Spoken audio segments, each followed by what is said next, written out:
Tell me one thing in your life that is great that came as a result of being comfortable. Most of us aren't defeated in one decisive battle. We are defeated one tiny, seemingly insignificant surrender at a time that chips away at who we should really be. It isn't that you wake up one day, decide, that's it, I'm going to be weak. No. It is a slow, incremental process. It chips away at our will. It chips away at our discipline. Move out of your comfort zone.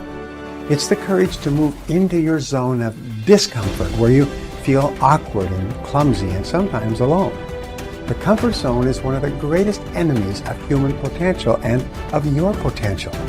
The people that are really successful, they're not looking for comfort. They're looking for excitement. They're looking for potential. Give up this old idea, I just want to be comfortable. Quit lying to yourself. You know you seek more than comfort. So understand that when you're trying to avoid the pain, when you're trying to avoid the struggle, when you're trying to avoid the hard things in life, you are actively choosing to be average. Start putting some pressure on. Put some pressure on yourself.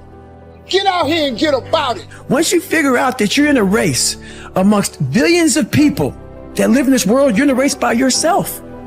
You have a purpose, and it's your purpose, not everybody else's purpose. It is your purpose and only your purpose, and it's your race. That means you are persistently bigger than your excuses. You are persistently bigger than feeling lazy. And you are persistently beating the feelings that typically stop you. Stop coming up with excuses. Don't give yourself permission to continue to live a small life. You can't fit a big dream into a small life. Give yourself permission to go for it, to test yourself, to challenge yourself, to live full. When the sun comes up, you got all the books, you got all the tapes, you got all the access. Now it's time to hunt. And what separates you from everybody else is that when it's time to hunt, you're ready to hunt. What I've come to appreciate when you're working on changing your life, changing some bad habit, getting out of addictive situations or relationships, or working to build a dream or making a difference in our society, it's hard. There are going to be all kinds of challenges that we all must face. You cannot live in this world without a challenge.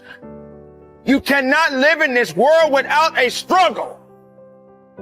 Greatness is right on the other side of pain. So what are you running from it for? You say you want to be successful, then push through it. Stop making excuses and go get it. The lack of self-discipline is the major cause of failure, frustration, underachievement, and unhappiness in life. It causes us to make excuses and sell ourselves short. Perhaps the two biggest enemies of success, happiness, and personal fulfillment are first the path of least resistance and second, the expediency factor. The path of least resistance is what causes people to take the easy way in almost every situation. They seek shortcuts to everything. They arrive at work at the last minute and leave at the first opportunity. They look for get rich, quick schemes and easy money. Over time, they develop the habit of always seeking an easier, faster way to get the things they want, rather than doing what is hard but necessary to achieve real success. The expediency factor, which is an extension of the law of least resistance, is even worse when leading people to failure and underachievement. This principle says people invariably seek the fastest and easiest way to get the things they want, right now, with little or no concern for the long-term consequences of their behavior. In other words, most people do what is expedient, what is fun and easy, rather than what is necessary for success. Every day, and every minute of every day, there is a battle going on inside of you between doing what is right, hard, and necessary, like the angel on one shoulder, or doing what is fun, easy, and of little or no value, like the devil on your other shoulder. Every minute of every day, you must fight and win this battle with the expediency factor and resist the pull of the path of least resistance if you truly desire to become everything you are capable of becoming. And then when you see people take on more responsibility and decide that they're going to aim up and confront their suffering honestly and forthrightly, that their lives get better and the lives of people around them get better too. And so that's very strange as well, because it also means that the pathway to less suffering is through suffering, right? And that would be hopeful if the world was constituted that way. It's like, well, there's suffering. How do you make it worse? Run away.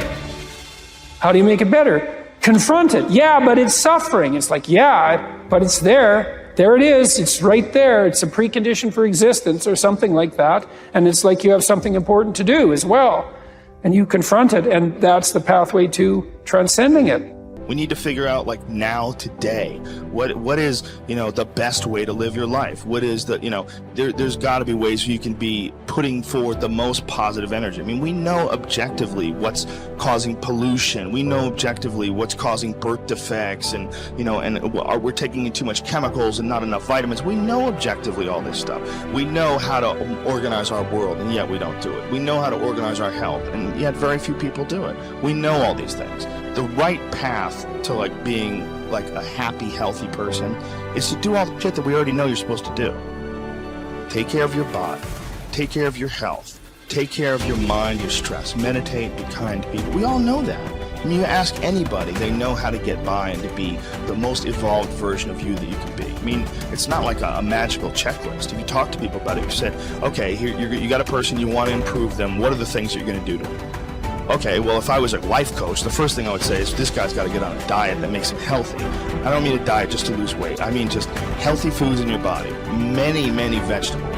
Start working out your body and get a better sense of how this machine feels when it's moving, it's flowing better, there's less tension in it, your mind feels relaxed and you enjoy every single moment of the day better. Step 1, everybody knows that step, right?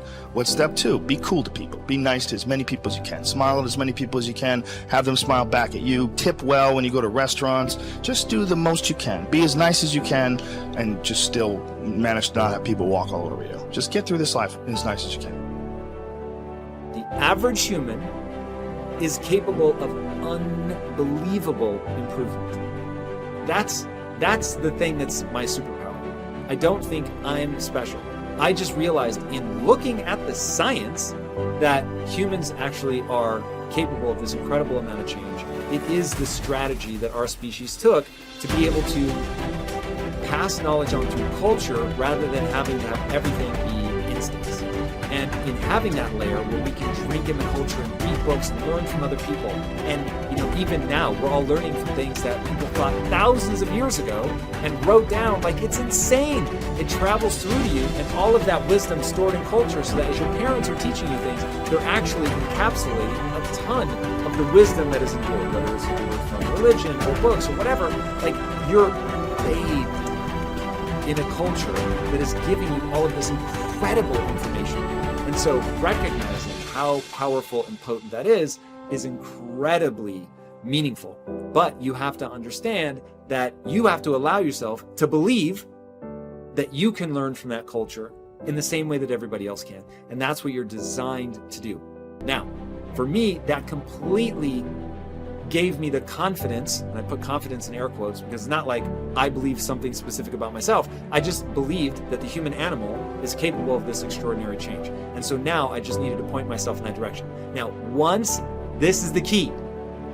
Once I realized that I could get better at anything, it dawned on me that how I spend my time is a spiritual consideration. And I didn't want to die with potential that I failed to turn into skill set. That to me, that speaks to me. How much of my potential can I actually turn into skill set and get good at this stuff and push and grow and improve? That to me is just this incredibly intoxicating thing. So for me, the discipline, the confidence, all of that comes from recognizing the human animal. Nothing special about me. The human animal is capable of extraordinary change. I'm going to have to put time into doing it, but I'm capable of getting this change. Therefore, I can do anything I set my mind to. Therefore, it really matters what I choose to spend my time on. Therefore, I want to put structure and discipline in my life so that I can move forward on things that excite me, that matter to me, because I really can have this big crazy dream that I'm thinking of. So my discipline is really born of my desire to have that thing, coupled with my belief that I can actually get there. Desire and belief. Get those two things right, and the discipline will take care of itself.